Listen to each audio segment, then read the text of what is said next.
taking over, that's a promise, not a threat. Uppercut season off top, you stop breathing. And then I think the other fight, that happened this week was from Golden Boy. We had Gilberto Zurdo Ramirez and Joe Smith Jr. Now, I thought it was, honestly, we were all under the impression that shit was going to be 12 fucking rounds. Because I'm like, okay, this is good. But apparently, during the weigh-in and shit like that, Joe Smith actually asked for it to be reduced to 10 rounds. I'm like, and in a way, he probably shot himself in the foot doing that. Because like the fight was good though. It was a good hard fight though. But Joe Smith though was getting outworked in like the first half of the fight because he dropped too many fucking rounds. Rust or whatever, but he was letting Zurdo get up and yes, Miss Bitch. Zurdo is not that good a boxer, especially he was definitely not the way he was kind of like moving and shit like that. Like, but he was moving and he was active. So like it was hard because Joe Smith wasn't really doing much, and then Joe Smith he warmed up in the second half of the fight, and then you could see Zurdo's big ass was getting tired from all that moving. Like it was almost like, damn, am I watching the fucking Jesse Hart fights again? It's just like what it was like, what the hell is this? And I was just waiting because my parlay I had Joe Smith, winning by KO, and I'm thinking to myself like, come on, like and he was landing some shots like Zurdo, but like again, one of Zurdo's biggest things, like Zurdo he's big as fuck though. It's hard to like drop him, although clearly the power was fucking affecting him because he was absorbing some shots, and I'm thinking to myself like, god damn, like I was like, and I'm thinking to myself when it got to the 10th round, I'm like, yeah, Joe Smith is probably going, because I think Joe Smith, at least to me, had won at least 4 good rounds, and I'm like, okay, all Joe Smith has to do is probably just, can he at least drop him a couple times or try to knock him out? Well, yeah, like I said, fucking Zurdo, he hang tough. He took it, and like survived. I was like, god damn it, and I was like, it's a shame that my parlay got blown from that. But I was like, I was gambling on Zurdo because Zurdo, for all his deficiencies, he's a hard guy to really hurt and drop like that. But this is the thing; it felt like Joe Smith hurt him a couple times. He did. He absolutely fucking did. Like I kind of believe what Joe Smith said at the end. Like, that's why I fucks with him. He's humble, and he gave dude his credit. But you could also tell that he was like a step off, and I'm glad he admitted. Like he said something about he wasn't feeling right. Like he was like a little rusty because it felt like that. Like I almost felt like he almost took too much. The layoff was too long. And maybe also, if he had a fight between this, he'd probably do better. And somebody, he had a personal tragedy because they mentioned that his brother got killed during the summer or whatever. So Wow. Okay, I didn't know that. So he was like, his mind was probably not where it needed to be. Not there. I thought Zero did pretty good. I mean, I know, Miss Bit saying she picked him more. I thought Zero did pretty good. I mean, he looked the best he could boxing wise, I guess. He did, but it's like, I know that's not he didn't fight the best Joe Smith in there either, and he kind of went life and death with him. That's what I'm saying. Like, damn, I almost wouldn't mind seeing this fight again, actually, but the way they did the scorecards, it just kind of ruins it. Yeah, like all the judges gave him like Joe Smith 1 round. I'm like, ain't no way that this was you see a 99-91 across the board. 7-3 Zero was there. Yeah, I could have seen a 7-3 or a 6-4, but god damn, 1 round, niggas. Yeah, like they were bugging. Like I was just like I was like I would say there was a fix because Zurdo won. There's no say that, and I don't. But them scores were just horrible. They were horrific. Yeah, because the type of scores they had gave this dude, like he was dominating. Like he pitched the damn fucking Hopkins Pavlik performance or some shit. Like no, he didn't. Like. Yeah, he didn't. Like, he was, every round was competitive. He was getting knocked back. He looked good. Like this, the best he's ever looked, agility wise, and yeah. I will say that. Zurdo did hurt Joe Smith to the body though, but the thing is, he didn't sustain it. Like, that was the thing. Like he hurt him to the body and just like didn't really do much with it. He didn't fight like he was the puncher or the bigger guy either. I know he was so punched over, like. Yeah, I'm like, damn, what's wrong with dude? Yeah, like you have physical advantages, like you should be on your bike the way he was, and the shit was bugging. I mean, Joe Smith was going for it because that's all he knows how to do. So it's just like, yeah, you're a big guy. You shouldn't be on your bike like that. I mean, I don't mind him moving, but he was looking more like you ain't gotta be Frank Sanchez with it. Right, yeah. Exactly. Like you could move and use angles and kind of like, okay, you know how Josh Warrington was darting in and out and using angles on Lee Wood? Yeah. That's the shit I'm just expecting. Like, when you're talking about moving, that's the shit. Not this whole, you all over the fucking ring. Like, no, nigga, chill. And you a cruiserweight? Yeah, exactly. The fuck? And you was talking about, this is a division for him. That may be so, but, division. I mean, cruiserweights, regardless of the quality of the fighters in there are some big fucking cruisers, even naturally bigger than he is. They, if he's not careful, they will put his foot. They'll put their foot in his ass, like, that's not a division to be fucking around in like that, like, but at least Zurdo and Joe Smith were both good names for the division because cruiserweights are kind of rebuilding per se, so it's and does it have an American presence? Yeah. At least a Mexican and an American in there. It'll just it'll make the division more interesting again. So it's like, I mean, but it was a good solid fight though. Like I enjoyed it. Like it wasn't a disappointment or anything like that. The crowd seemed to enjoy it. So it's just like, but I would have felt that if Joe Smith didn't ask for a 10-rounder, he probably could have done something with 2 more rounds. At least. Nah, we don't want this Munguia Derevyanchenko shit. Yeah, he wouldn't. I mean, he wouldn't have. I think it's more hopeful, wishful thinking. I don't think he would have stopped Zurdo or anything. I just think if he was more mentally prepared and just physically prepared, he'd do better.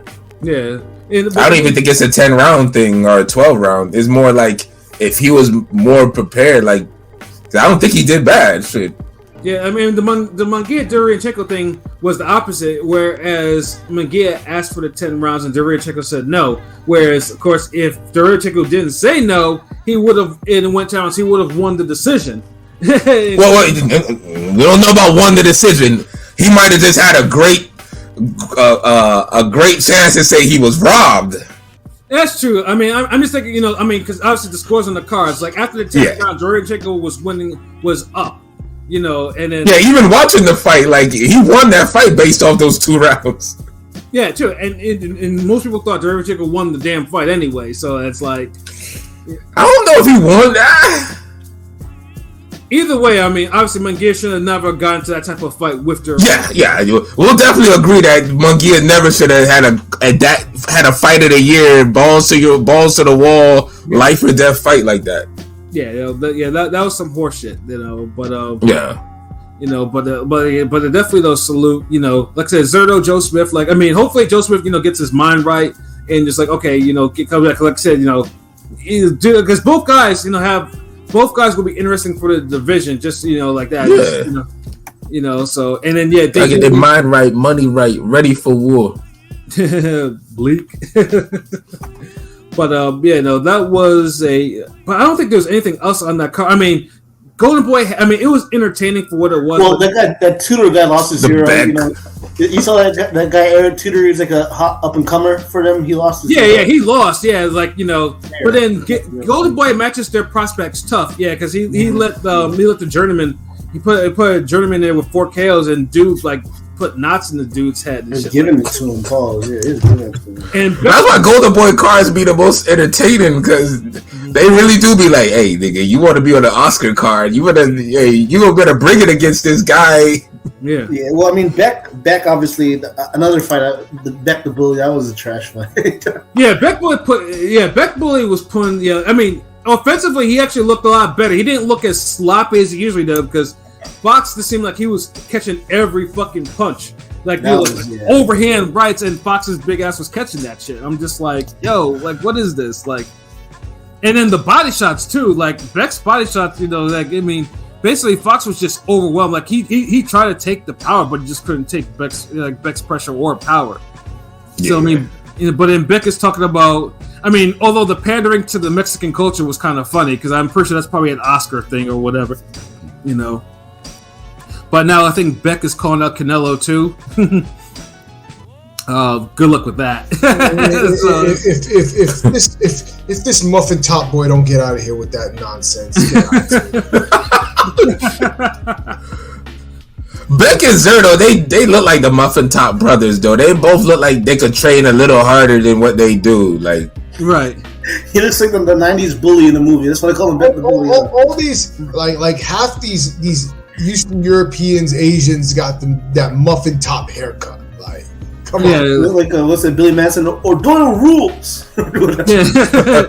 Either that or they look like fucking Jim Carrey in Dumb and Dumber. Like, they have that type of haircut. yeah, Mad TV looking motherfuckers. It's like, so are you telling me there's a chance I can get the Canelo fight? Are you telling me? Hey, no, nigga. But they just sell that dream to everybody over there. Everything. Edgar Berlanga. I just don't understand why him versus Munguia hasn't happened. I mean, they're both an Oscar. You know, they're both an Oscar. I mean, that's probably. I wouldn't put that on Beck, but Munguia is a lost cause. Like, Munguia looks. I know we talked about Munguia real quick, but Munguia has a better scalp and resume than fucking Beck the Bully. Like, that's not saying much. That's not saying much, but damn. But I'm just saying it's true. You know, I'm just, you know. I think. Yeah, no, Munguia is a dude. I'm with you. I want to see the fight, but we can't make them niggas fight. Yeah, Munguia is a weird type of risk averse. I don't even know if it's him or Oscar or both. But at this point, it's all of them niggas because it's you. I hate to say it, but I think El Terrible a little bit too. But then no, he's not his trainer anymore. He's not the trainer anymore. Who is? Goddamn, like he got tired of him. Yeah, no, Eric Morales. Is Freddy training him now? Freddy Roach training. What's that? Oh, this dude. I think Freddy Roach is training. Yeah, Freddy Roach is training him. Yeah, now he got more trainers than live opponents.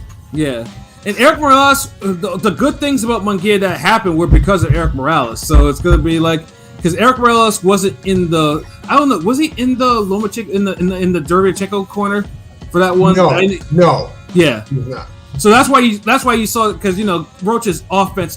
So that's why you saw this motherfucker go balls to the walls.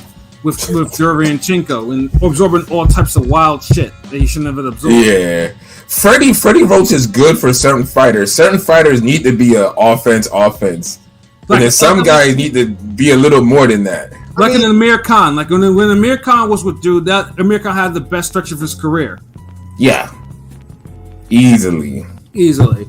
So yeah, it's just So it's gonna be interesting to see. I mean, Munguia Beck the Bully, I'll watch that shit. I mean, that shit's a good fight, but like I said, you can't make them niggas fight. So Munguia will reach 50-0 before he take a loss. Watch. Yeah. I ain't gonna lie, bitch. You spitting because that's facts. Yeah. Munguia is just like because Munguia has attributes where it's hard to hit or it's hard to knock him out or anything like that because motherfuckers like But eventually, all that shit. He could be hurt. He's tough, but it's like damn. Mm-hmm.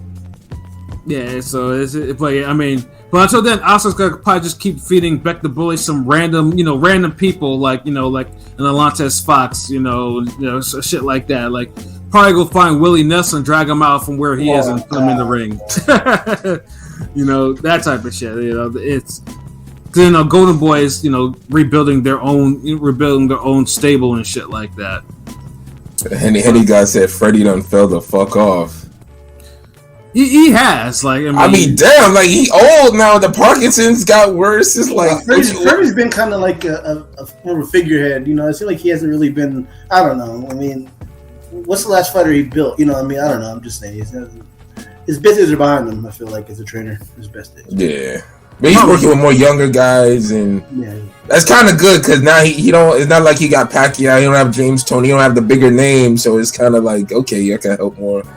Yeah, he's not at the A1 level no more. But yeah, I mean, as long as he still has the wild card gym, which he still does, and then talent still goes there to train. Like I'm pretty sure he's financially straight for life. So he's not like So it's just more or less building some young fighters or whatever. But yeah, I think he's not. Yeah, and if he can't make it over here, he can go to the Philippines. Right, they worship him over there. Like, I'm sure. Like he'll be taken care of. Like they ain't gonna have him down bad like that. So, but yeah. So yeah. So